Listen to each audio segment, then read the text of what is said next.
Welcome to Paranormal Nightfall. Alien Species Part 2. Syrians. The Dogon tribe in Africa has named the Syrians the Nomo. They communicated directly with the Dogon tribe, which developed rituals, religious traditions, and wooden sculptures. The Nomo or Syrians may have also given the Dogon the science of astronomy. Nomo means to make one drink in Dogon. The Syrians cannot exist without water and prefer to live near it. They are technologically advanced and communicate telepathically or verbally. They have a patriarchal society. They are constantly searching for new knowledge to improve their species. The Syrians are about 4 feet high with smooth gray skin with almond-shaped black eyes and elongated heads. They are cold-blooded by nature, which fits with the description as amphibious creatures. Their hands have 4 fingers on each hand. The Dogon described the Nomo as having human-like upper torso, legs, and feet. But their lower torso is fish-like and they have a tail. A departure from other descriptions. Syrians come from the star Sirius in the constellation of Canis Major. Sirius is a binary system 8.6 light-years from Earth. Sirius is the brightest star in the night sky. The Syrians are here to help humanity and have done so for centuries. For example, the Dogon had advanced knowledge that Sirius was a binary star even though one of the stars is too dim to see from Earth.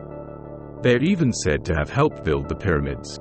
Contact with the Syrians appears to have been frequent with the Dogon, but contact seems to have ceased since then. Andromedans. Andromedans can be traced back to ancient Egypt and India, and contact remains today. They look much like humans, but are also said to be energy beings. Consequently, they look like glowing humans. They are bipedal and can use telepathy to communicate. They have white eyes and 3-fingered hands. The skin color is described as being blue. There is no mouth or nose visible and are 4 to 8 feet tall. They not only have a physical presence but also an electromagnetic state. The electromagnetic state can interfere with anything using electricity, such as machinery, and even be fatal to humans. However, they can also heal humans.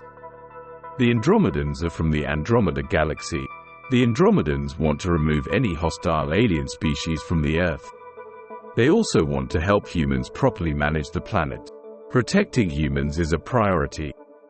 Some humans have been contacted by the Andromedans for decades. One story comes from Alex Collier, who claims to have been in contact with 2 Andromedans for most of his life. He talked about his contacts with filmmaker Rick Keefe in 1994. There have been concerns raised that Collier actually stole the story of Bill Meyer and reported it as his own, and that Collier is not his true name. Reptilians. Reptilians date back to ancient Egypt and perhaps even before. They are known under a variety of names such as lizard men, saurians, and alpha draconians. They originally came to Earth to mine its resources as other species did afterwards. But they were the original alien species to plunder the Earth. They were eventually forced to flee underground. They are considered one of the most vicious of all of the alien species. They are not here to bring love and happiness. Humans are considered an inferior species. The reptilians even appear in Hindu texts. They have a caste system that includes a warrior caste.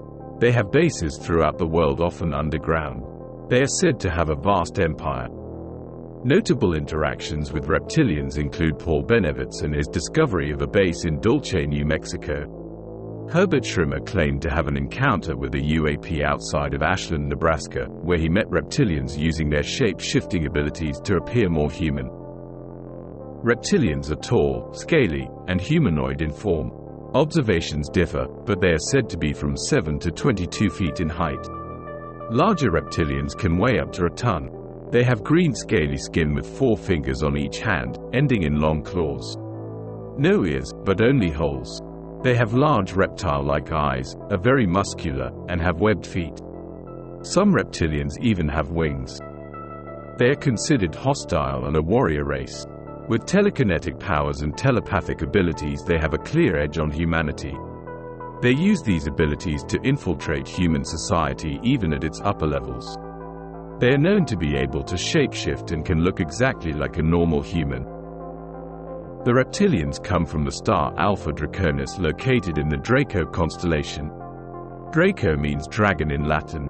It is a binary star system with one white giant, Alpha Draconis A, which is known as Thuban. The other star, Alpha Draconis B, is much dimmer and slightly cooler. However, some believe they have been here for millions of years.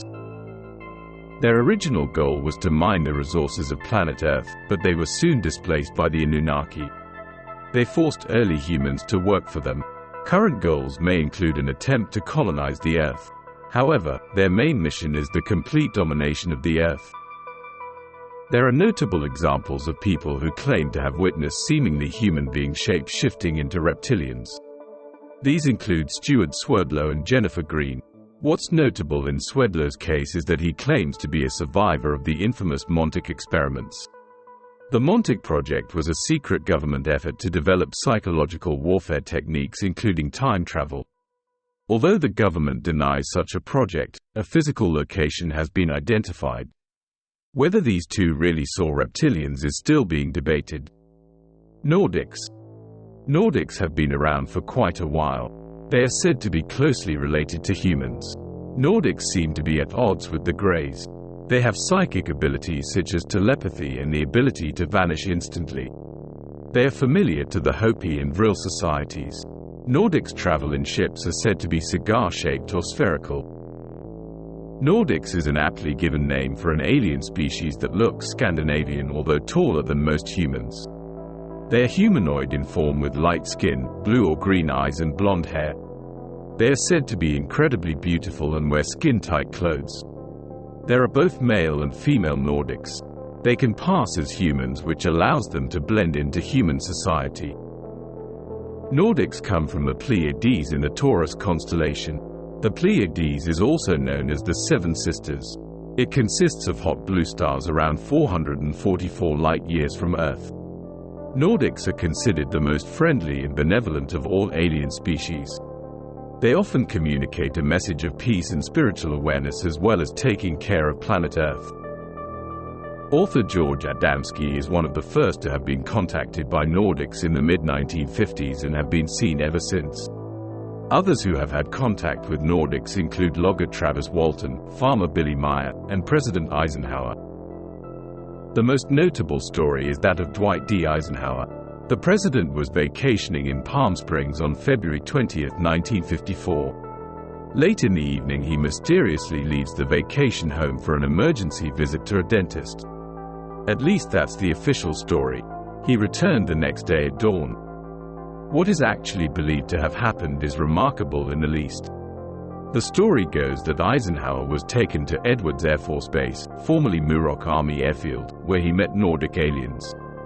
The aliens warned the president that nuclear weapons are dangerous and offered to assist humanity in transforming into a more peace-loving and healthy society.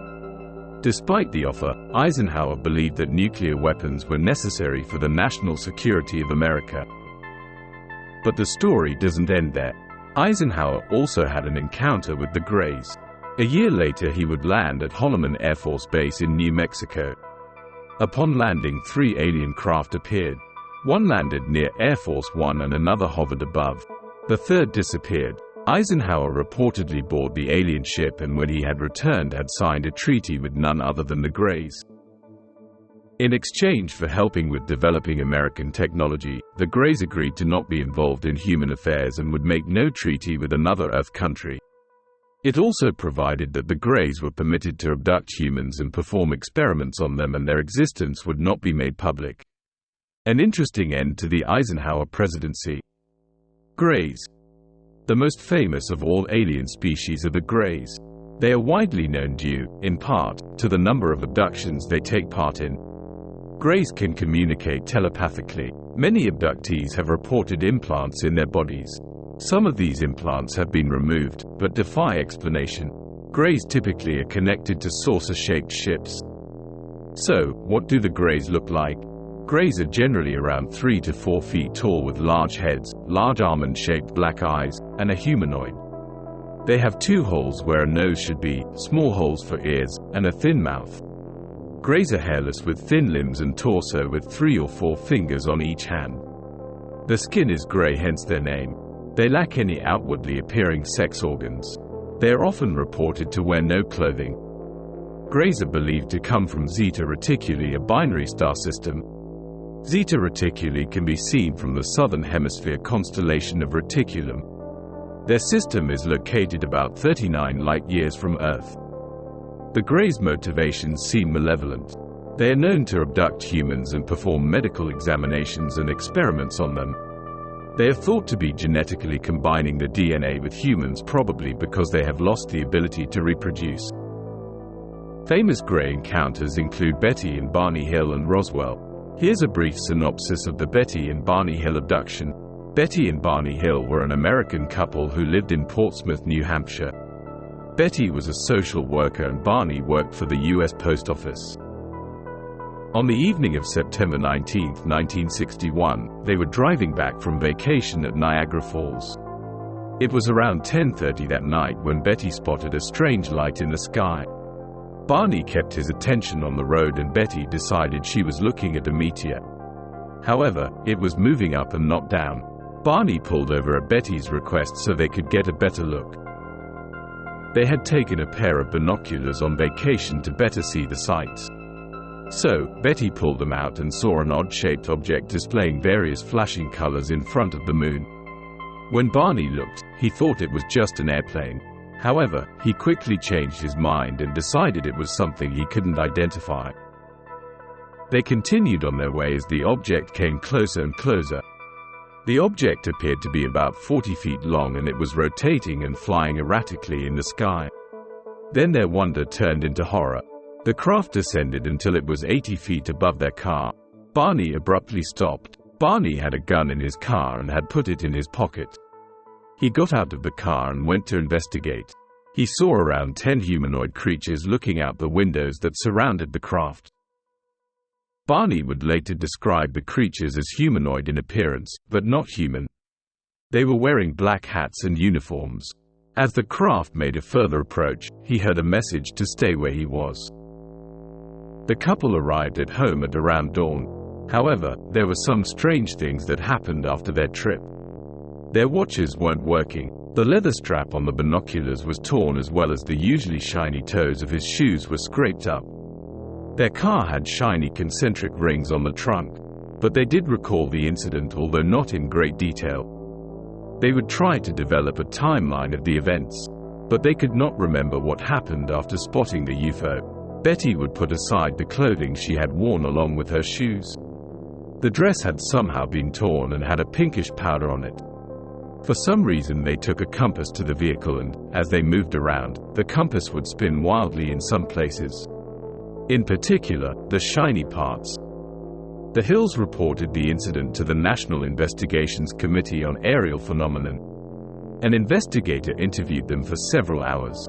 He concluded that they had significant memory loss of the incident, as if their memories were blocked.